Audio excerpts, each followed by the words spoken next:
written by Monster, who's our special guest. What up? GrowerHipHop.com. And, you know, I got a question for you. This is a very different song from the R&B joint we just listened to with Rough Timmy, Used to Be. And just was wondering, what's the difference between writing something for like a top 40 industry, top 40 industry song to something like an eclectic, more, not radio friendly song? You gotta be able to push the envelope, when it comes to experimental music, and that's really what that track was when we first heard it. It has that bass line where it's like dum dum dum dum dum dum. It's very 80s. It's not anything out right now, and when you're writing, you can't have anything out right now that really resembles it. So pushing the envelope and experimenting with anything and everything that works. Blush. It was a great concept. It was a great hook. It was all there. So it just happened to work out. Is some people write a song trying to follow a formula that they think they've kind of got down from the radio, like, oh, you need this element, this element, and it's going to be a top 40 hit. Yeah.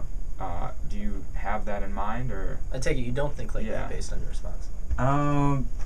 No, I don't. I write it for how it is, and at the end of the day, when you press the playback, if it sounds like something it could be, then that's great.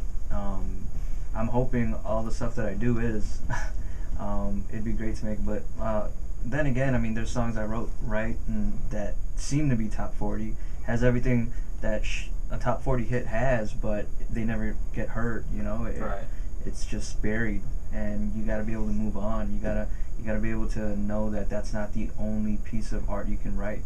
So what are some tips for up-and-coming songwriters? Oh, wow. I would say constantly find inspiration. Don't ever force it. Let it come to you. Let it flow. Talk about real stuff. Talk about things that make you move or make you feel. And above all, I just say is just have fun.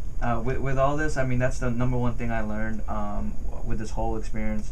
When I was in LA and I was in the studio with Bruno Mars, he played a few tracks for us, and he was dancing. He was excited. It was his song he wrote for Lloyd, and he's heard it a billion times. But when he pressed play and he knew we were all gonna hear it, he was just like a kid jumping in joy and dancing like Michael Jackson, and it was just a good time. It was fun. It was everything that it should be.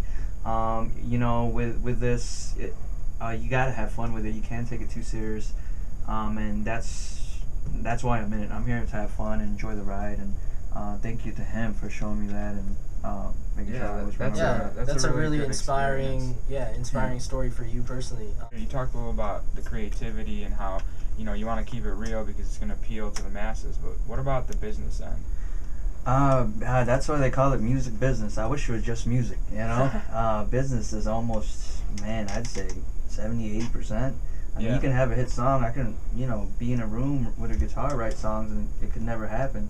Business is everything. I have a group of people that help out with that, and you need people to help you. Shout out to Nagi. Your manager who kills it.